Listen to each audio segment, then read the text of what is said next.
Sands out here, hole number 4 for this week's episode of Dissecting the Ridge with Rob Taylor. Rob, what's going on, buddy? Not much, buddy. A little chilly today, but we're out here, doing our work, doing what we promised the people. We sacrificed the people. And hole 4 today is a great one. It's one that I struggle with. This is generally my bad spot in the golf course. 4, 5, and 6 are pretty tricky holes, pretty tough. So you got to hit the right shots. As you can see behind us, hole 4 goes up the hill, dogleg left. You got to kind of hug the trees on the left-hand side, or lay it up out to the right, short of the other section of trees. Today, I'm gonna hit 3-wood because with it being so cold, it's the club that's gonna get me up to the top of the hill, but not exceed the distance I need to hit it to where I end up right in the trees. And we'll show you that when we get up there because it's very severe. And if you go over that hill, it kicks down to the right and there's out of bounds over there. So we want to avoid that. Yeah, and if we can remember back last week on hole number 3, I decided to take driver. You were trying to talk me out of it, and it kind of put me a little short-sided there to the right. So I actually have a little driving iron that I'm going to hit off this tee. But yeah, I mean, like Rob was saying, even 3 added to it, 4, 5, 6 is a par 3, but all those holes are basically placement golf. It's right. You're going to score as well as where you place the golf ball, and I'm excited today because we actually have some help. Filming. So, as you can see, we're both standing here. It's like the hovering camera. So this is nice. Yeah, but so I'm actually confused. I don't even know what to do right now. Usually I'm filming you, watch you hit a shot. So okay. I guess I'll let you go. I'm 2 down right now, but I was able to stop the bleeding on number 3. So. All right. So like I said, I got a 3-wood. And it's going to be the club that's going to put me kind of at the top of the hill. I'm going to hug the left a little bit if I can, if it turns over. If not, then I'll be right down the middle. So we'll see if I can execute today.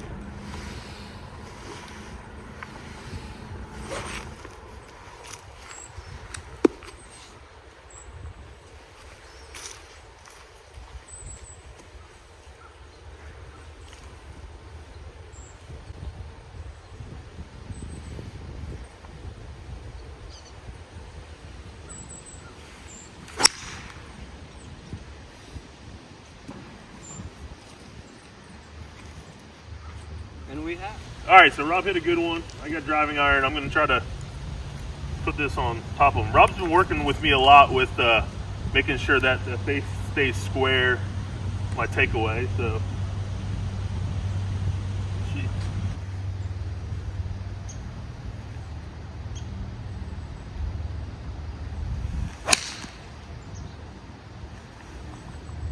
Swing there, that should be fine. Go. All right, we're off. All right, I think we both found the fairway. Looks like it.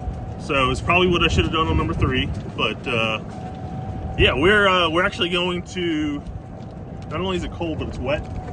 CPO. And little car path only. So if we sound winded walking to our golf balls, because it was a 3-mile hike to it. But so Rob's got 149. Hit a good one. Found the fairway again, but. Look just to your right here, you'll see that he goes another 15 yards to the right, which we thought, it was pretty ideal where how you hit that. It'll just drop off, possibly out of bounds into some ditch, construction area, but 149, cold, windy. What's your thought process here? Well, I'm trying to figure the wind. I think it's helping, but it is so cold that it's kind of going to negative out. So I'm going to play at the number, I think. This shot does play a couple of yards uphill too. The whole hole kind of goes back up to the top of the hill. So I'm figuring it at right around 150 total. And you know what? Because it's wet and kind of cold, I'm actually going to hit an extra club here. I'm going to hit my 160 club. Yeah, is that because you can fly it to the green and be confident that that ball is going to hold with the wet green? Or yeah, so it's wet. Everything's going to hold. It's not going to bounce crazy on me. Other thing is, you got wet turf. It's kind of an uphill lie. clean contact is more difficult, so if I don't quite catch it 100%, I'll still be somewhere up around the pin. If I tried to hit my 150 club here, didn't quite catch it, I'd probably end up short. So would much rather be, there's a backstop behind this pin too, I'd much rather be a little long and kind of get it to the back of the green than mess with the bunker short. So going right at it, I'm going to attack Pete here and go 3 up.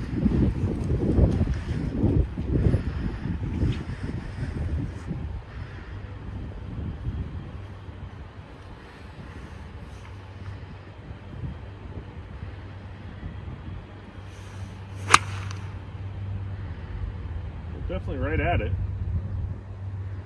Yeah, good one. All right. So I picked it clean. I wasn't trying to get down and take a wad of divot out of there because it's so wet. So worked out pretty good. So similar to Rob, I hit it what I would consider about as good as I can go, just on the other side of the fairway. And as you can see, it's also tight on that side. So if I go another 15, 20 yards to the left there, I have the possibility of hitting that car path going out of bounds. This hole's very tight. Like we were saying before, 3, 4, 5 is definitely where you land the golf ball off the tee is going to kind of dictate your score a little bit. But I got, what was the number you said, 131? 131 hole. 131. So I'm going to, similar to Rob, I'm going to take like my 145 club and see if I can't find the putting surface.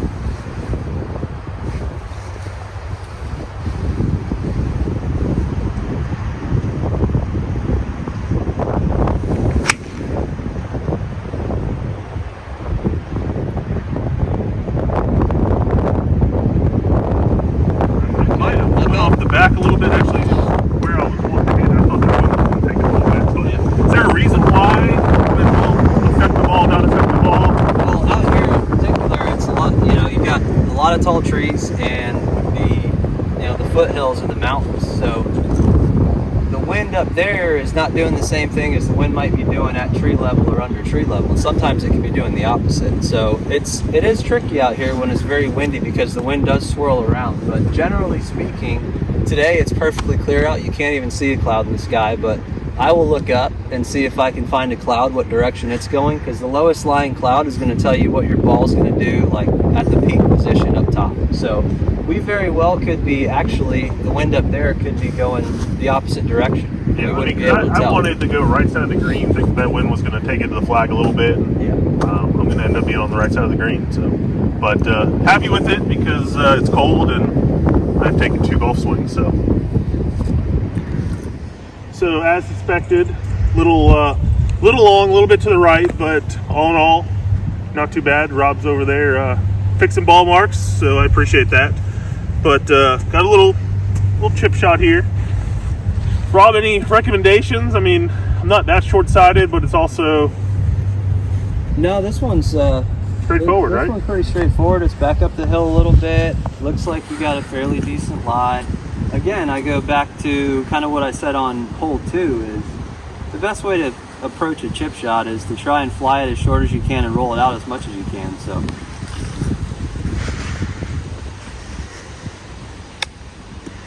just like that, go. All right, not bad. All right. So Rob's got about 20 feet here for birdie, but this might be the first video where we actually could see the change of color on these new Tiff Eagle greens. They are browning up. Browning up a little bit, but that's to be expected, and they're probably just going to get more. Like I see like a little purple tint to them, but they're rolling good. So that is the main thing. So that cold weather though, it'll kick back that Bermuda pretty quick. What are you looking at, Rob? I got the old caddy view from here because the sun is pretty bright from the other direction. Yeah, I think. To be honest with you, I haven't seen this pin much. Again, I haven't played the golf course too many times, so my read so far is going to be relatively straight, if not just right edge, because because I think that, like Pete's chip, his was coming kind of back up the hill. It's going to break from that high side down this way, or at least mostly back towards the ball. So, And such a rookie move using the tee to mark my ball. But generally speaking, if I were just looking at this, I'd never played the course before, I would think this putt would break a little bit to the left. So I'm going to play it right edge. I agree. I think it's going to pull down the mountain a little bit.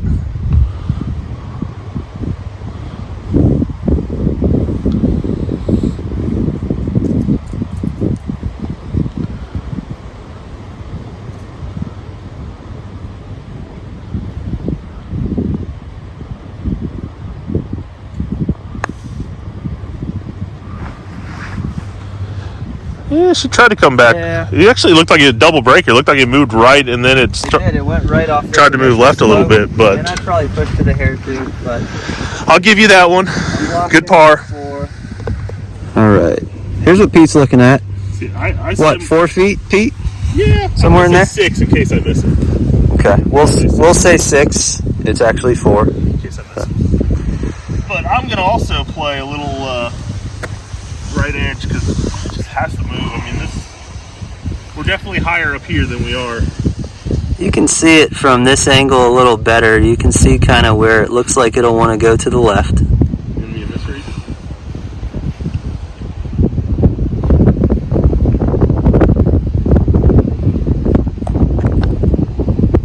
Hey, Drano. Out of there.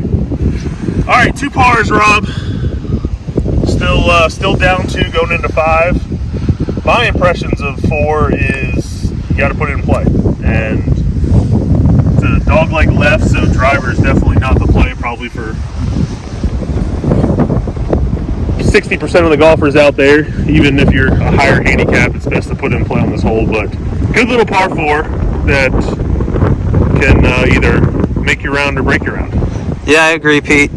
Looking back at the hole, you can see how relatively flat it is up there. If you just get it to that spot, kind of where Pete and I both hit it, you're looking right up the green. There's nothing too tricky about it.